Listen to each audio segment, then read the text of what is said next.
Race élue de Dieu, peuple racheté par son amour, je vous salue dans le précieux et glorieux nom de Jésus. Nous sommes à votre émission 7 minutes avec l'évangile. Et c'est le livre de Matthieu, le chapitre 10, les versets 34 et 35, qui font office de notre texte support. Je m'en vais lire les paroles de celui qui est ressuscité le 3e jour. La Bible déclare: ne croyez pas que je sois venu apporter la paix sur la terre. Je ne suis pas venu apporter la paix, mais l'épée.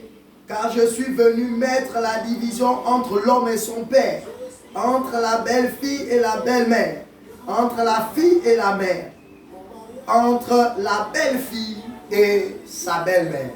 Que le nom de l'Éternel Dieu soit béni. Le titre de notre message, c'est le mystère de sa venue. Le mystère de sa venue. Bien-aimés, généralement, nous ignorons ce que produit la personne de Jésus, ce que produit le Christ lorsque nous le rencontrons. Nous ignorons l'effet de l'entrée du Christ dans la vie et dans les familles. Alors que plusieurs personnes venaient à sa rencontre, alors que plusieurs personnes suivaient la multiplication de pain, suivaient les miracles, comme aujourd'hui beaucoup viennent et entrent par la fenêtre. On cherche l'emploi, on cherche le foyer, on cherche le mariage. Bien-aimé, il est clair dans Matthieu 6, 33, il dit de chercher premièrement les choses d'en haut et toutes les choses de la terre vous seront données. Il précise, parce qu'il savait que les adorateurs que nous sommes, nous nous trompons sur l'élément essentiel. Il dit non, ne croyez pas que je sois venu apporter la paix sur la terre. Finalement, pourquoi? Comment peut-il dire ça, docteur? Qu'est-ce qu'il voulait dire? Il voulait tout simplement te dire, toi qui me regardes, que lorsque tu passes par les eaux du baptême, lorsque tu reçois l'évangile, lorsque tu crois en la bonne nouvelle, sur place tu dois être et tu deviens ennemi de gens qui t'entourent. Pourquoi deviens-tu ennemi? Parce que avant que tu ne reçoives l'évangile, tu étais esclave. Esclave de l'accusateur, esclave du serpent, de Genèse chapitre 3. Et qu'est-ce qui se passe? Jean chapitre 8, verset 32 dit: vous connaîtrez la vérité. Vous aurez une intimité avec la personne de Christ. Qui est la vérité? Jean 14, 6, le Christ parle. Jésus dit: je suis le chemin, la vérité et la vie. Il dit: vous connaîtrez la vérité et la vérité vous affranchira. Or, certaines versions disent que la vérité vous rendra libre. Or, si tu es libre, ça veut dire qu'au départ, il y avait une situation d'esclavage. Tu étais autrefois esclave. Et il dit non, il n'est pas venu apporter la paix. Parce que lorsqu'il va, il va détruire les chaînes. Tel qu'Ésaïe 61 nous le dit. Il dit que l'Esprit du Seigneur l'Éternel est sur moi. Il m'a oué pour porter la bonne nouvelle. La bonne nouvelle de l'Évangile. Pour guérir ceux qui ont le cœur brisé. Pour libérer les prisonniers, les captifs. Tu es prisonnier. Lorsque l'Évangile arrive, lorsque le Christ est arrivé, il avait affaire aux captifs et aux prisonniers. Et donc, ceux qui te retenaient en captivité, dans le monde de la sorcellerie, dans la stérilité, dans l'échec, dans toutes ces dimensions négatives, qu'est-ce qui se passe à cet instant? La guerre commencera. Qu'est-ce qui va créer la guerre? C'est Jean chapitre 17. Il dit, ils sont dans le monde, mais ils n'appartiennent plus à ce monde. Quand il dit qu'il n'est pas venu apporter la paix, en réalité, il est venu te faire sortir de ce monde pour te faire appartenir au monde du royaume.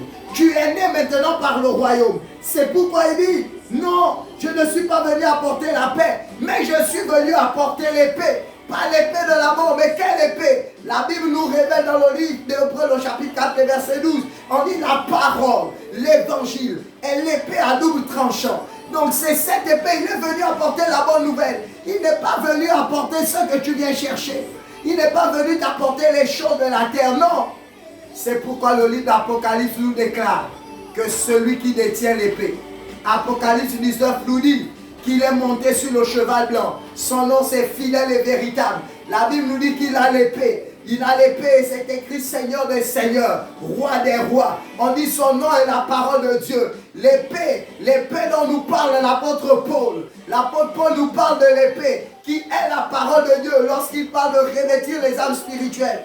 Et donc, messieurs et madame, cette épée vient rétablir ce qui s'est passé au commencement. La Bible nous dit qu'il avait créé la lumière et il a vu que la lumière était bien, il a séparé la lumière d'avec les ténèbres.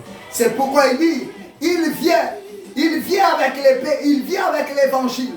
Quand tu arrives, lorsque tu le reçois, sois conscient que maintenant tu as l'épée. Si tu as l'épée, il y a le combat. S'il y a l'épée, il y a la séparation. La Bible nous dit par l'apôtre Paul, quel rapport y a-t-il entre les ténèbres et la lumière?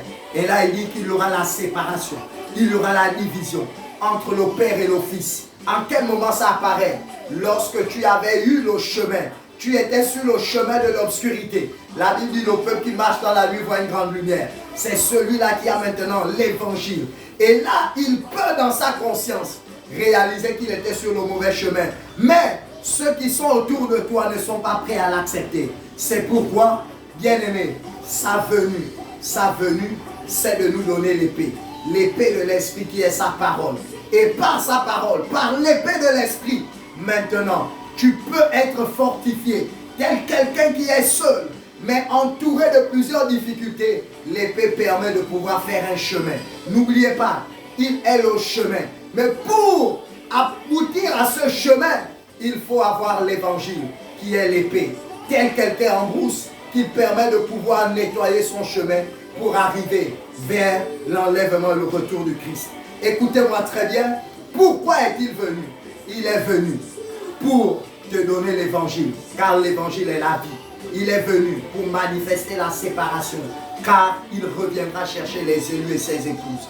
Que la venue de Jésus se manifeste dans ta vie. Sois béni au nom de Jésus. Amen.